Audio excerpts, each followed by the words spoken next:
Halo, selamat malam, kembali lagi di Kumis Podcast bersama gua Alda. Dan gua Andre. Wah, kembali lagi nih bersama kita ya. Betul. Di episode kali ini kita akan kembali menceritakan sebuah pengalaman yang begitu menarik banget nih. Apa tuh, Nang? Kita tuh sudah mendapatkan cerita dari seorang para kawan kumis, dan ini tuh berbeda nih dengan sebelum-sebelumnya. Emang kenapa? Ceritanya ada seseorang yang camping. Cuman ini tuh campingnya yang menariknya bukan di tempat wisata, Andri. Oh, di mana tuh? Jadi dia tuh mencari tempat yang begitu sepi, dekat pegunungan, yang jarang orang lewati. Nah, dia camping di situ. Healingnya memang kayak gitu mungkin ya? Ya macam-macam lah, berbeda-beda gitu orang tuh. Keinginannya beda-beda ya. Beda-beda. Kayak gua sih pengennya kayak gitu juga sih. Tapi ini ada pengalaman mistis kayaknya. Jadi nggak jadi. Mikir-mikir. Soalnya ini tuh benar-benar sangat serem banget pada saat camping ceritanya. Nah, pokoknya dia itu intinya ya camping lah di tempat itu yang jauh dari pemukiman. Itu juga benar-benar jarang lah ada orang di situ beneran. Kata dia seperti itu. Nah, pada saat dia di sana gitu, dia itu melihat banyak lalu lalang gitu. Kayak orang beraktivitas tapi di malam hari. Aneh gitu. Dan pada awalnya dia itu mendengar suara gamelan. Oke. Nah, mungkin untuk detailnya Detailnya aja. kita ceritakan ya. Nice, begitu kita sambil lah. Tapi sebelum yang satu ini, Betul. bersama Kumis Podcast, Ceritanya akan segera diputar. Bogota.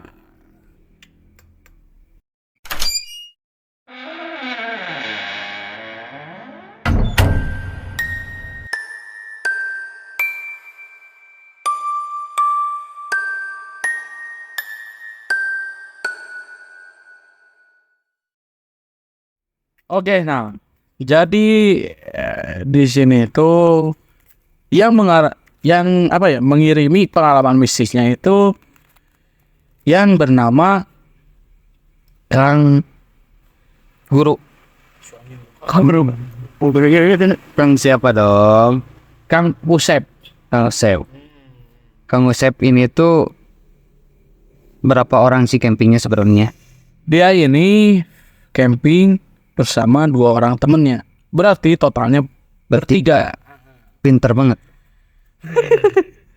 Oke, jadi di sini tuh dia memang merencanakan camping ini kepada teman-temannya ini gitu kan, karena ya pada para bestinya lah gitu ini tuh.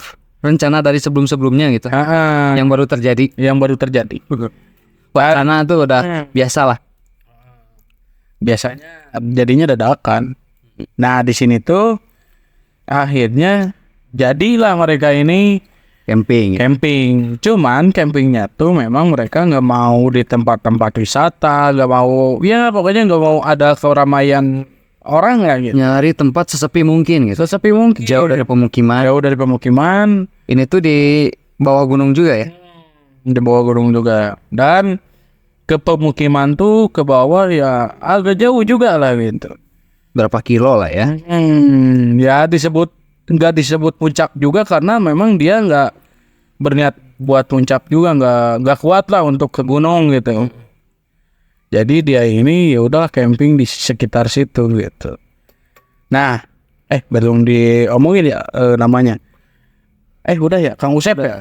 Kang Usep Teman-temannya itu nggak disebutin. Nah, Kang Usep ini tuh ketika udah hari H, ya udahlah mereka ini berangkat menaiki 2 kendaraan bermotor.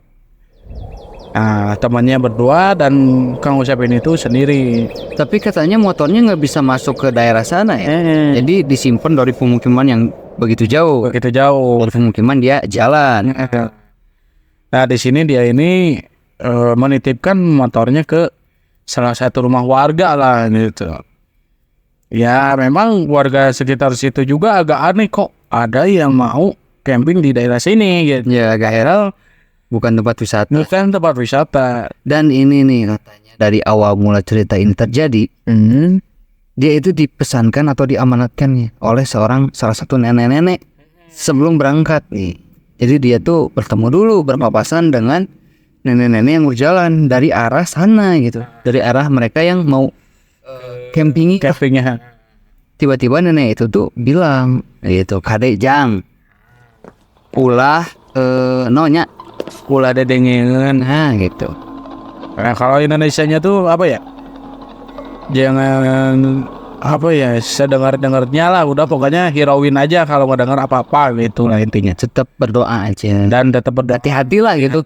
Pokoknya pesan si nenek itu tuh meminta agar Kang Usep dengan teman-temannya itu hati-hati. hati-hati. Sebenarnya yang didengerin oleh Kang Usep tuh ya wajar lah ya. Pesan yang wajar gitu, Pesan yang manusiawi gitu. Ada ketemu orang menyebutkan mau kemana, mau camping, oh hati-hati. Hati-hati ya. Tapi ternyata pada akhirnya ini tuh menjadi sebuah pesan yang wah santesan gitu. Ya pesan yang sangat apa ya? Yang sangat berharga lah gitu. Iya. Nah di sini akhirnya mereka ini tuh sampailah di tempat campingnya ini gitu. Nah ketika itu ya dia memasang tendanya gitu, dan itu tuh pukul sekitar 5 sore ya. Kebetulan malam Jumat nih. Dan kebetulan malam Jumat juga. Nah cuman di sini tuh ya memang mereka ini berniat untuk healing lah, jadi tidak memikirkan hal yang negatif gitu atau hal yang menjanggal gitu. Memang dari segi latar juga mereka tuh sering lah camping-camping kayak gini, terus tidak terlalu percaya dengan hal-hal mistis karena mereka katanya ingin apa ya, bercengkrama dengan alam lah. Dan memang belum pernah mengalami hal yang mistis juga. Kayak tapakur alam gitu. Nah itu sih. Nah di sini mereka ini udah selesai memasang tenda dan bergegas untuk mencari ranting-ranting lah untuk memasang api unggun gitu. Nah ketika itu tuh udah selesai semuanya, api unggunnya udah nyala gitu kan. Di sini Kang Usep beserta teman-temannya ya biasa lah ya, bercengkrama, main gitar gitu kan, nyanyi-nyanyi gitu, dan saling curhat tentunya. Nah di sini hingga memakan waktu agak lama tuh, sekitar pukul 7 malam lah hingga setengah 8 di sini. Kang Usep ini tuh memutuskan untuk udahlah tidur aja gitu kan. Dan kondisi pada saat itu memang udah gelap banget ya.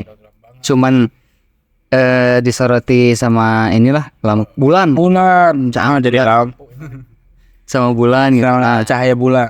Kebayang lah ya suasana di hutan gitu, bawah gunung, pohon-pohon, wah, Dan diterangi oleh cahaya bulan. serem juga sih kalau benar-benar bertiga.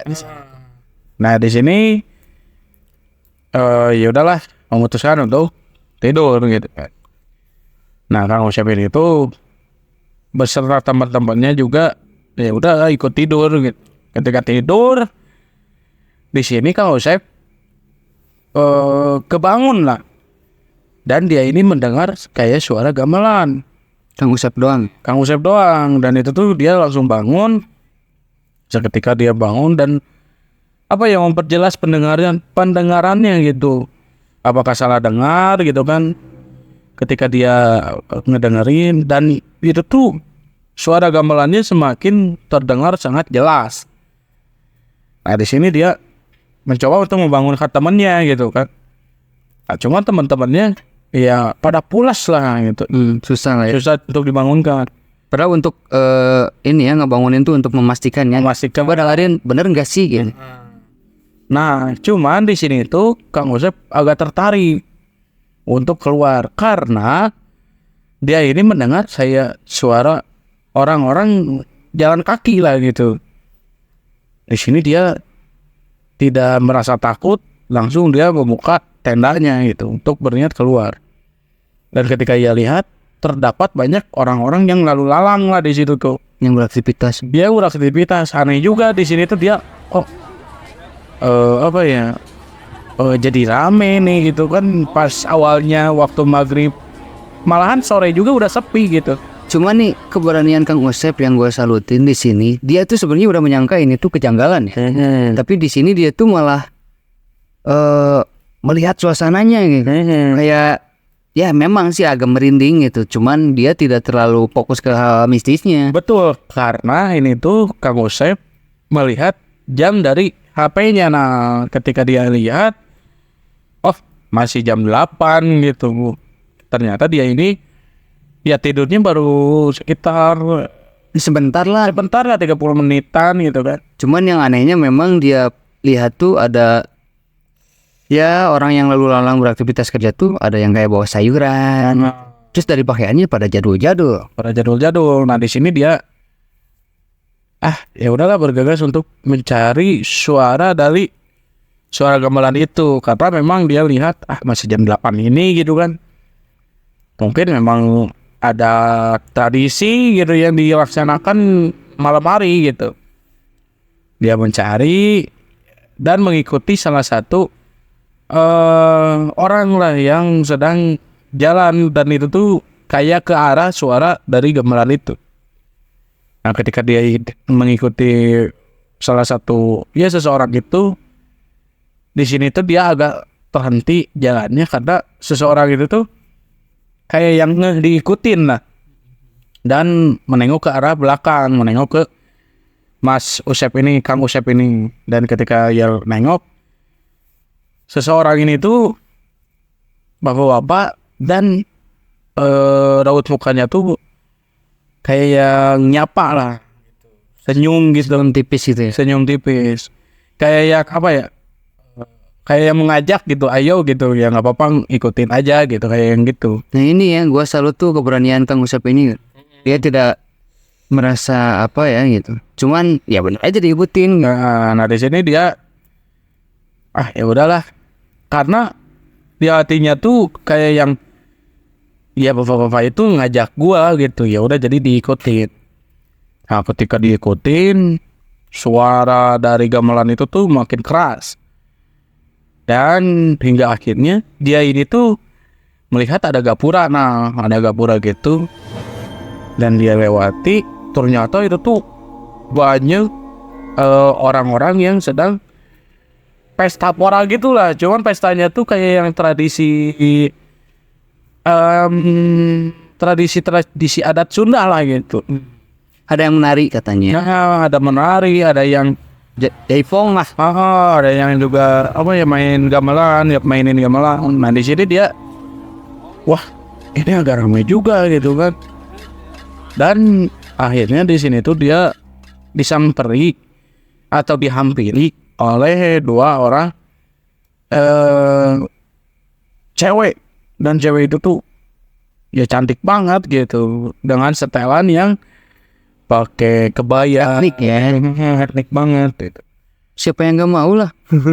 Di sini, di sini tuh dia ya udahlah gitu kan, karena diajakin juga. Apalagi ini posisinya juga masih inilah belum malam-malam banget. Belum malam-malam banget. Jadi dia tuh mikirnya benar-benar wah ini mah acara nih. Nah di sini dia langsung ketika diajak dan di selendang, ya kayak dikaitkan selendang lah di lehernya tuh. Nah terus di sini tuh dia kayak yang disuguhi beberapa makanan dan minuman di situ tuh banyak banget di meja-meja besar gitu. Nah di sini dia tuh ya merasa merasa kenyang juga gitu. Gak deh gitu, nggak akan dimakan karena merasa kenyang. Di sini dia langsung menikmati acara itu hingga dia juga joget-joget gitu, ikut dia memeriahkan acara itu gitu. Dan akhirnya di sini tuh dia seketika dia melihat ke salah satu pemain gamelan, dan pemain gamelannya tuh kok lama-kelamaan si raut mukanya tuh menjadi seram. Nah, Gimana tuh seremnya tuh? seremnya tuh jadi matanya tuh tiba-tiba kayak yang mau keluar, terus seketika netesin air mata, cuman air matanya tuh darah gitu. Nah di sini dia agak kaget, shock, dia langsung berhenti jogetannya gitu. Dan ketika melihat ke sekeliling nih Nal, ternyata ketika dia lihat sekeliling tuh langsung berubah gitu, sosok-sosoknya tuh menjadi sosok yang menyeramkan, sosok yang menyeramkan semuanya. Dan Nah, si cewek yang ngajak dia buat joget juga sama gitu, kok jadi serem banget gitu. nah di situ memang dia sangat shock ya. Nah, yang lu sebutin tadi itu dari sudut pandangnya si Kang Usep ini. Nah, sampai akhirnya si Kang Usep tuh katanya melihat di sekitar kan sosok yang menyeramkan semua ya. Anehnya tiba-tiba lampu mati. Seketika langsung Jadi berhenti. memang di sana tuh kayak ada lilin sama ya lampu-lampu Ramah. Nah, tiba-tiba tuh mati semua. Dia Betul. di sana tuh memang apa ya? Wah, kok tiba-tiba gelap gitu. Nah, pada saat ia ingin kembali ke tenda, dia tuh kan udah nyangkanya tuh, wah ini kayaknya Ya ada apa nih? dia udah curiga nih. Nah, sampai akhirnya dia tuh sebenarnya langsung ketemu sama temen-temennya nih yang dua. Iya, dan dia ini tuh apa ya? Ketika lagi kebingungan gitu kan dengan keadaan yang langsung kayak gitu, Yang sini aneh banget. Dia ketemu temannya, cuman temannya tuh kayak yang apa ya? Kayak yang nepuk gitulah, nepuk ke bahunya. kayak yang menyadarkan. Nah, di sini dia kaget lah. Loh, kok kalian ada di sini gitu. Terus temannya juga yang malahan nanya gitu. Lu ngapain di sini? Lu ngapain di sini? Lu ngapain joget-joget sendiri gitu. Nah, ternyata pas dia lihat nih Kang Usep lihat di sekitarnya tuh Gak ada apa-apa, dan seketika itu tuh apa ya? Banyak perumputan gitu. Iya, Kayak yang dia ini tuh nerobos ke semak-semak gitu. gak ada jalur lah nih. Malahan ini tuh temannya kenapa bisa ke situ karena mencari Kang Usep. Kenapa ini kok tiba-tiba nggak ada? Tiba-tiba nggak ada. Udah lumayan lama. Betul. Ini gua merinding sih jadi. Dan salah satu dari teman Kang Usep juga ya bilang bahwa ya tadi tuh Kang Usep pergi gitu. Ya nyangkanya pipis, cuman kok Gak balik lagi gitu. Nah, pas saat ditemukan ternyata lagi kayak Joget-joget gitu. Dan ini nih Nal, yang anehnya tuh ketika Kang Usep ini balik ke tenda dan menceritakan semua yang ia alami, ternyata menurut dari temennya yang melihat Kang Usep keluar dari tenda, itu tuh Kang Usep temannya ini lihat dia ngapain anjir jam 1 malam keluar. Iya. Ya mungkin mikirnya mungkin pipis gitu kan. Nah cuman Kang Usep ini tuh kekeh lah. Dia bilang enggak kok, gua tadi keluar tuh jam 8 malam. Makanya gua berani buat keluar juga ya, gua lihat jam 8 malam gitu. Tapi ternyata ini tuh udah tengah malam banget. Udah jam 1 dia yang temennya ini lihat. Nah di sini ya mereka ini tuh langsung bergegas untuk udahlah cabut gitu kan, nggak akan bener nih gitu karena udah takut juga gitu. Lihat keadaan Kang Usep yang sudah seperti ini. Akhirnya mereka ini tuh pulang lah, dan itu tuh udah pukul sekitar 2:30 pagi. Mau ke subuh lah ya. Mereka tuh memutuskan untuk cepat pulang aja. Dan akhirnya datanglah ke tempat atau rumah warga yang ia jadikan tempat parkir motornya. Ini sebelumnya pada saat pulang untuk mengambil motornya nih, mereka tuh berpapasan lagi dengan nenek-nenek lagi nih, seperti sebelumnya sama banget, tapi tidak memberi pesan, cenderung Tersenyum doang. Nah, akhirnya ketika sampai di rumah warga itu, dan warganya juga nanya, kenapa pulangnya jam segini gitu kan. Akhirnya ya Kang Usep juga menceritakan lah apa yang ia alami. Nah di sini respon dari warga sekitar situ aneh dan shock banget karena ya memang di situ tuh suka ada suara gamelan yang terdengar. Cuman yang masyarakat sekitar memang udah mengetahui bahwa suara gamelan itu tuh sumber dari para jin yang di situ sedang pesta, katanya gitu. Ya udah ada isunya seperti itu ya. Dan di sini tuh ditanyain oleh salah satu warga itu ke Kang Usep, menanyakan bahwa waktu kamu ke situ, ke pesta itu, kamu ya disuguhi apa gitu. Ya memang saya disuguhi banyak makanan, cuman saya nggak makan karena keadaan perut saya udah kenyang juga gitu kan. Nah, dan untungnya itu tuh nggak makan karena menurut dari warga sekitar ada pemuda sekitar situ yang ya berniat untuk berkebun lah ke sana. Memang malam hari Ada yang mengalami hal serupa ya. ada yang mengalami hal serupa. Nah, cuman pemuda itu tuh mau makan dari salah satu hidangan itu, hingga akhirnya si pemuda itu tuh hilang beberapa minggu dan diketemukan. Namun diketemukannya tuh dia meninggal dunia, tinggal jasadnya doang gitu. Nah itu sih yang seremnya ini. Masih untungnya Kang Usep masih bisa diberi keselamatan. Iya itu tuh. Dan setelah diceritakan lagi sama seorang warga di sana, Kang Usep juga menceritakan bahwa ketemu nenek-nenek. Dan ternyata menurut warga setempat nenek-nenek itu tuh memang sering ada, dan ternyata itu penunggu di sana yang baik. masih untung nih Kang Usep dari awal bertemu tuh kayak udah dijaga. Dan memang dari respon yang terakhir yang cuman senyum doang itu tuh menandakan bahwa Ini merinding banget. iya bagus lah, kamu nggak teledor, itulah intinya. Jadi nggak membaca lah. menyampaikan bahwa Kang Usep ini tuh ya bagus, tidak macam-macam. Nah, si penunggunya juga udah lihat nih, pendatangnya juga kayaknya bukan pendatang yang semena-mena gitu. Yang arogan. Dia cuman memang benar-benar ingin menikmati alam gitu.